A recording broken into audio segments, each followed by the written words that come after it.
Today's video is about Adobe. Adobe just reported earnings this week and they just beat expectations. The investors liked it and the stock were up. So today's video is about Adobe. So let's talk about it. Adobe is one of the biggest SaaS companies in the market. It's a really good company. I really like it and you will know why.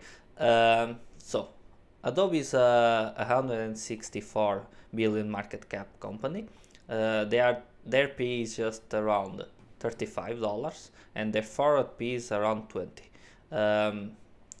Things we like: their revenue growth.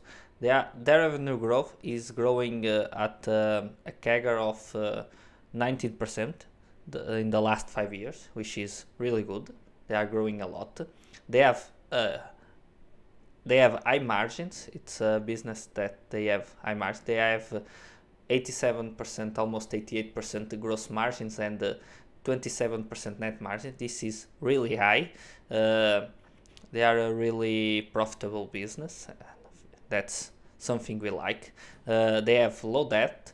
They have around 5 billion in cash and they have a long-term debt which is only $3.6 billion. They can pay their long-term debt with their cash in hand, which is really good. They have a high return on invested capital, around 26%, which is really high. They are investing their money and making profits with it. Their debt is low. They have a wide moat. They have been free cash flow positive in the last years. They have been returning capital doing buybacks, which is good. So looking into that, Adobe is everything you want in a company. But should we buy it? Let's do our discounted cash flow and find out. So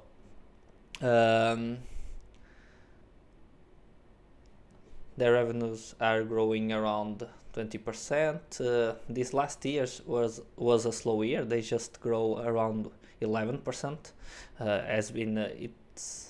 It has been a difficult year for everyone, and but Adobe, which is a really good company, they continue to grow.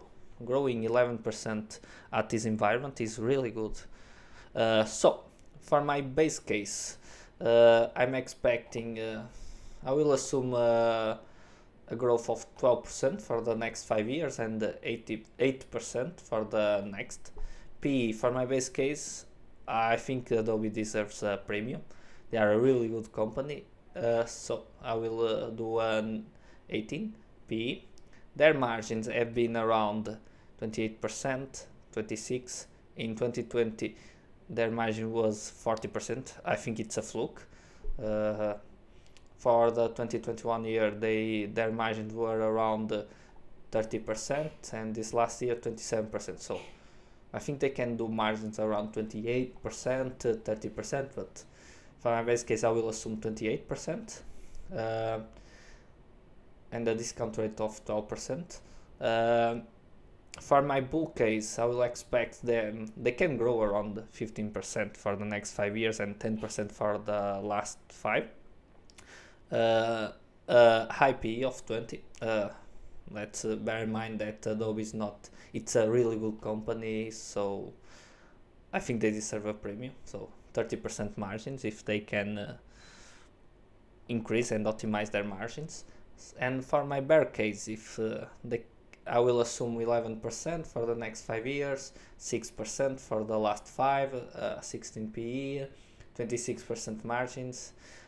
So if that comes in mind, I believe my not intrinsic value, but my value for Adobe will be around $200, maybe above. If you want to calculate the intrinsic value, I will assume around 10% for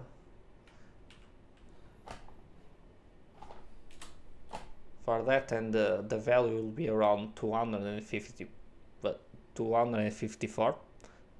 But I think you should have a a margin of safety, so I will improve the discount rate.